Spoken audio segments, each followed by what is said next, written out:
The United Arab Emirates has confirmed hiring a company headed by Erik Prince, the billionaire founder of Blackwater. According to the New York Times, the UAE secretly signed a $529 million contract with Prince's new company, Reflex Responses, or R2, to put together an 800-member battalion of mercenaries. Documents show the force is intended to conduct special operations missions inside and outside the country, defend oil pipelines and skyscrapers from attacks, and put down internal revolts. The troops could be deployed if foreign guest workers stage revolts in labor camps, or if the UAE regime were challenged by pro-democracy protests like those sweeping the Arab world. One contract document describes, quote, crowd control operations, where the crowd is not armed with firearms but does pose a risk using improvised weapons, clubs and stones. The UAE is a close ally with the United States, and it appears the deal has received the Obama administration's support. One U.S. official told the Times, quote, the Gulf countries and the UAE in particular don't have a lot of military experience. It would make sense if they looked outside their borders for help. They might want to show that they are not to be messed with. News of the deal also comes just weeks after the UAE's Crown Prince Mohammed bin Zayed Al Nahyan visited President Barack Obama at the White House late last month. A White House statement said Obama and the Crown Prince would discuss, quote, the strong ties between the United States and UAE and our common strategic interests in the region. A number of U.S. citizens, including former Blackwater employees, have occupied senior positions in the operation. Legal experts have questioned whether those involved might be breaking federal laws prohibiting U.S. citizens from training foreign troops if they did not secure a license from the U.S. Department of State. The force is reportedly made up of Colombians, South Africans, and other foreign troops. Prince reportedly has a strict rule against hiring any Muslims because he's worried they could not be counted on to kill fellow Muslims. Prince himself now lives in the United Arab Emirates after moving there last year under a cloud of legal controversy here in the United States. The UAE deal is the first to emerge publicly since Prince sold Blackwater and suggested he would leave the private military business behind. For more, we're joined by independent journalist, Democracy Now! Correspondent, Nation writer Jeremy Scahill, author of the award-winning bestseller Blackwater, The Rise of the World's Most Powerful Mercenary Army. Jeremy was the first journalist to report on Prince's move to the United Arab Emirates 2 months before it was publicly confirmed. Welcome to Democracy Now!, Jeremy. Talk about the significance of this mercenary army that Prince is setting up for the UAE. Well, when Erik Prince decided to move to the United Arab Emirates, he gave an interview to a former CIA employee in Vanity Fair, in which he said that he was going to be leaving the soldier of fortune business and said he wanted to go and teach high school. And he said, you know, I'll teach history. Even Indiana Jones was a teacher. Well, it's true that Indiana Jones was a teacher, but he also was an anti-mercenary. And in fact, in a famous scene in the movie Indiana Jones, Raiders of the Lost Ark, his arch nemesis, Belloc, who's working for the Nazis, accuses Indiana Jones of giving a bad name to mercenaries. So Erik Prince, rather than pursuing that path, has actually pursued the path of the mercenary. And when he moved to the United Arab Emirates, he said he did so because it was a free society and a country that respected the free market.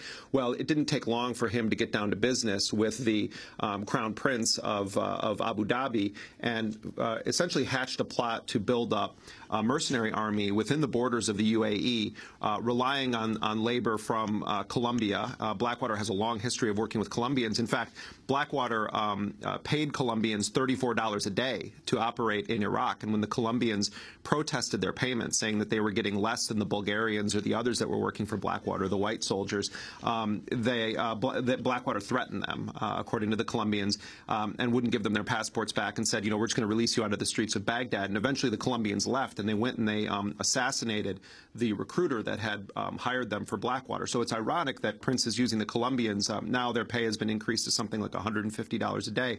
And the purpose of this force, as stated in the corporate documents and in the New York Times, is to deal primarily with the internal situation in the United Arab Emirates. Anyone who's been to the UAE knows that the economy is entirely fueled by migrant workers, people from the Philippines or from Pakistan or Bangladesh. And they live in these camps, and their conditions are not good, to say the least. So one of the concerns seemed to be that unrest could spread in those camps, and they didn't want to use UAE forces to quell those rebellions, but instead send in Erik Prince's. The other thing, Amy, that I think is significant about this and we reported on this on Democracy Now! A year ago. Erik Prince gave a speech in late 2009 in which he talked about the rising influence of Iran in the Middle East and talking about how the Iranians were fanning the flames of Shia revolt. The regime in Bahrain has used the justification to crack down on protesters that they're agents of Iran or that they're being influenced or supported by Iran. And Prince essentially came up with a plan in front of this audience, a military audience, for the United States to advocate quietly sending in, this is in late 2009, quietly sending in private forces run by Americans or other Westerners into countries in that region with the express purpose of confronting Iranian influence. We now know that part of the UAE's arrangement with Erik Prince was aimed precisely at that. So this seems like it's been something in the works for some time. I spoke to Representative Jan Schakowsky earlier this week, who, of course, is on the Permanent Select Committee on Intelligence and has been the most ferocious congressional critic of Blackwater. And she's raising some very serious questions about whether Erik Prince obtained the necessary license to export these types of services to a foreign country. You have to have a license, what's called an ITAR license, from the State Department that says, hey, this former Navy SEAL who has had access to top secret information from the United States actually is authorized to conduct these services. Blackwater has been fined in the past millions and millions of dollars by the Justice Department for not obtaining those kinds of licenses. So it could be, if he didn't obtain these licenses, that he is actually breaking U.S. law in providing these services to the UAE. And what about other U.S. Americans going over there? I mean, look, the fact is that one of the major sources of income and one of the things that the UAE is becoming famous for is being a playground for the war game globally. Companies that service the wars in Afghanistan and Iraq have set up shop there because of the tax situation, because of its proximity to these war zones.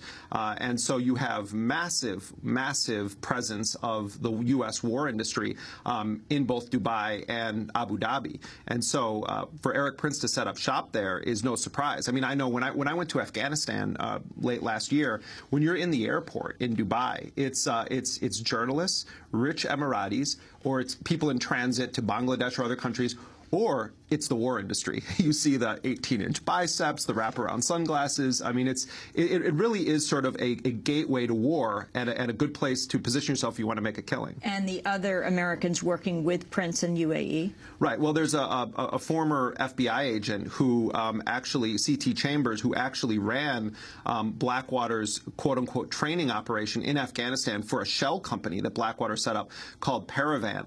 And it seems as though this company was set up explicitly to keep the name Blackwater out of the contract bidding process. They won that contract, and Blackwater still has these contracts to train Afghan national police and military forces. That company came under an intense investigation by the Senate Armed Services Committee, led by Senator Carl Levin, exploring whether or not Blackwater and the massive war company Raytheon effectively conspired to win contracts for Blackwater while explicitly shielding or shrouding Blackwater's involvement in secrecy.